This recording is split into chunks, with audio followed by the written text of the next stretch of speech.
Hello बच्चों, let's read the question and question says that which of the following affects the biodiversity of an area. है ना, किसी भी area की biodiversity को कौन इफेक्ट कर सकता है। तो यहाँ पर 4 ऑप्शन दिए गए हैं, इसमें से हमें सेलेक्ट करना है। तो चलिए समझते एक एक करके सारे कॉन्सेप्ट के बारे में। जैसे फर्स्ट में दिया है लैटिट्यूडनल ग्रेडियंट्स, क्या यह प्रभावित करेगा? लैटिट्यूडनल ग्रेडियंट्स, ये क्या होता है लैटिट्यूडनल ग्रेडियंट्स? इसका मतलब होता है कि अगर मान लेते ये अर्थ है पूरा, तो हम जानते हैं कि अर्थ पर क्या होता है, जो इक्वेटर होता है यहाँ पर हाई टेम्परेचर होता है। जैसे जैसे ही हम नॉर्थ या साउथ की ओर जैसे यानी लैटिट्यूड बढ़ता बदलता जाता है, यानी कि ये ऊपर की ओर हम चलते जाते हैं, तो यहाँ पर क्या होता है कि टेम्परेचर डिक्रीज करता चला जाता है। यानी कि सबसे ज़्यादा जो टेम्परेचर होगा यहाँ पर हाई टेम्परेचर होगा, यानी काफ़ी गर्मी होगी। यहाँ पर काफ़ी लो टेम्परेचर होगा, यानी कि यहाँ पर काफ़ी कम टेम्परेचर होगा, कोल्डनेस होगा, बर्फ़ जमा हुआ रहेगा। तो ऐसी स्थिति में यहाँ पर क्या होगा, बायोडाइवर्सिटी घटता चला जाएगा।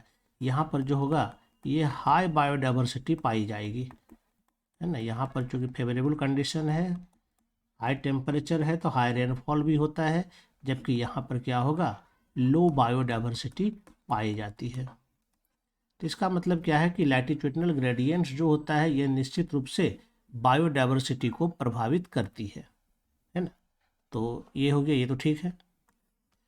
फिर इसी में कहता है स्पेसीज एरिया रिलेशनशिप। ये क्या होता है species area relationship? Species area relationship, तो इसमें कहता है अगर किसी भी पार्टिकुलर एरिया में जाते हैं, कोई हैबिटेट में जाते हैं, तो वहाँ पर क्या होगा, जैसे जैसे एरिया बढ़ेगा नंबर ऑफ स्पेसीज भी बढ़ता चला जाएगा। मान लेते शुरुआत में 10/10 का है और यहाँ पर हमें 5 स्पेसीज मिला है, फिर और एरिया हम बढ़ा देंगे तो हो सकता है और भी हमें स्पेसीज मिल जाए, है ना। इसी तरह से एरिया बढ़ाते जाएंगे, स्पेसीज बढ़ता चला जाएगा, लेकिन एक सीमा के बाद ये कांस्टेंट हो जाएगा। इसके बाद जो है यह स्पेसीज नहीं मिलने वाला, है ना। इसके बाद क्या होगा, यहाँ पर ये स्पेसीज मिलना कांस्टेंट हो जाएगा।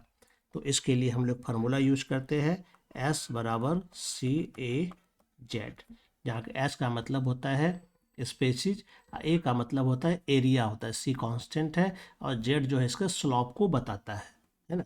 ज़्यादा स्लोप अगर ये रहता है, इसका मतलब क्या है, यहाँ पर बायोडाइवर्सिटी अधिक होगी, है ना। तो स्पेसीज एरिया रिलेशनशिप का मतलब क्या हो गया कि जैसे जैसे एरिया बढ़ाएंगे वैसे वैसे नंबर ऑफ स्पेसीज क्या होगा, बढ़ता चला जाएगा।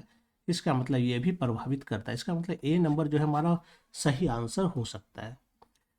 दूसरा कहता है species area relationship and longitudinal gradients. Species area ठीक है, लेकिन लॉन्गिट्यूडनल ग्रेडियंट्स नहीं होता, इसका कोई प्रभाव नहीं पड़ता है।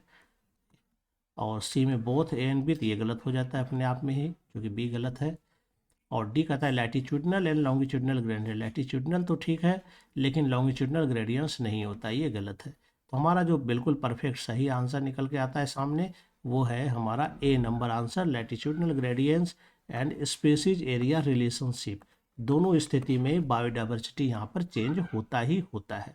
इसका मतलब हमारा राइट आंसर ए होगा। I hope you understand it well and best of luck.